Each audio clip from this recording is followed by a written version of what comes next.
Let me ask you something, and I want you to sit with it before you answer. You have been to Italy, or you have spent years wanting to go, and you believe you know what makes it what it is. The food, yes. The light at 4 in the afternoon when it hits the stone and the whole street goes amber and you think, for just a second, that you have accidentally walked into a painting. You know all of this. You have seen it. Maybe you have photographed it. And you came home, and something felt unfinished, like a sentence that stopped before the last word. I have spent my entire life trying to explain the last word. I was born in Trastevere, not the Trastevere on your travel blog, the real one. The one that smells like damp stone and diesel and someone's lunch coming through a window at noon. I grew up there. I left once, and that leaving taught me everything.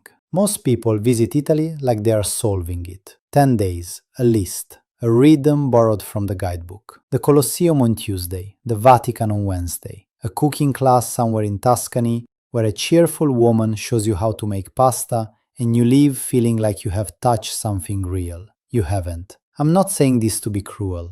I'm saying it because I did the same thing in reverse. I left Rome in my early 30s for London, and I spent 3 years watching an entire city eat lunch at their desks. Sandwiches in front of screens. Coffee consumed while walking, while talking, while doing something else entirely. And I thought, I genuinely thought at the time, this is just how the world works.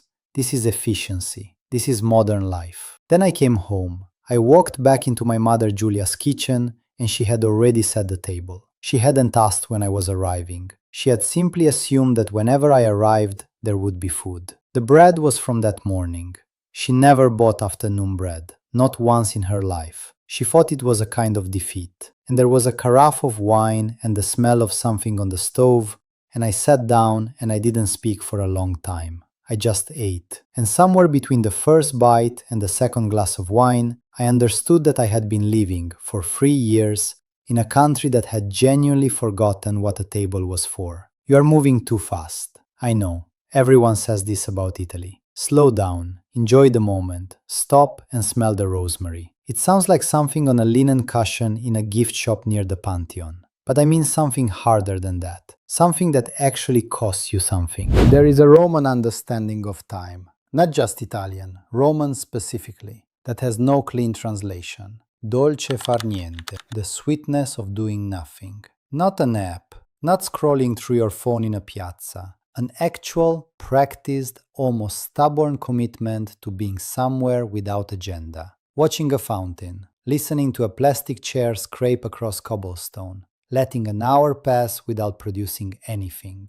Romans do this not because they are lazy. Romans are not lazy. That is a Northern European fantasy about the South. But because they believe, with a conviction that goes back further than any of us can trace, that a life measured only in its outputs is a life that has been wasted. The old man you see in the piazza at 3 in the afternoon, just sitting, just watching, he is not doing nothing. He is doing the hardest thing. He has refused. You cannot find this on a tour itinerary. You find it by accident, usually, on a Tuesday afternoon, when your plans fall through and you end up sitting somewhere with a glass of something cold and nothing to do. And for the first 20 minutes, you will feel the specific anxiety of modern life, the sense that you are behind, that you are missing something, that this is not productive. Push through that. What comes after is what you came to Italy for. But here is what I really want to tell you. The thing I think about when I think about all the visitors I have watched pass through this city over 58 years. It's where you eat, not which dish, where in the city. Because eating near the monuments, near the Colosseum, near the Trevi, near the Vatican, is not eating in Rome. It is eating in a place that has learned to look like Rome for the benefit of people who have never seen the real thing.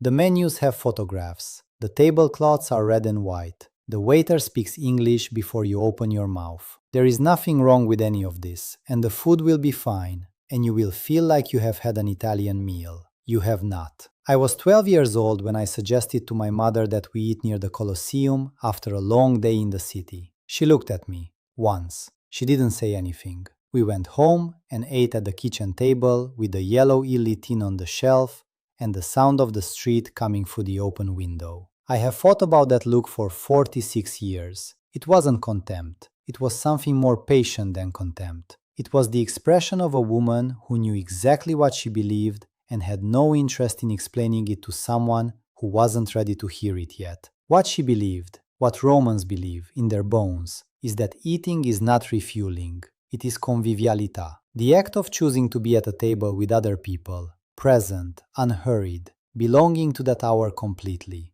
A meal eaten together is not the same category of event as a meal eaten alone, not a better version of the same thing, a different thing entirely. And this is what disappears when you eat in a tourist restaurant near a monument. Not the quality of the pasta, the meaning of the act. I spent 3 years in London watching people apologize for being at dinner, checking their phones between courses, leaving before dessert because tomorrow is early. And I don't say this to be superior about it. I did all of those things too, eventually. London teaches you its rhythms the way any city does, quietly and then all at once. But I kept thinking about Julia's kitchen, about the yellow eating, about the way she tasted the sauce, no spoon, just the back of her wrist, and adjusted something I could never identify and never measured and always got exactly right, about the table that was always set before anyone arrived, because in her understanding of hospitality, the gesture of preparation was the welcome,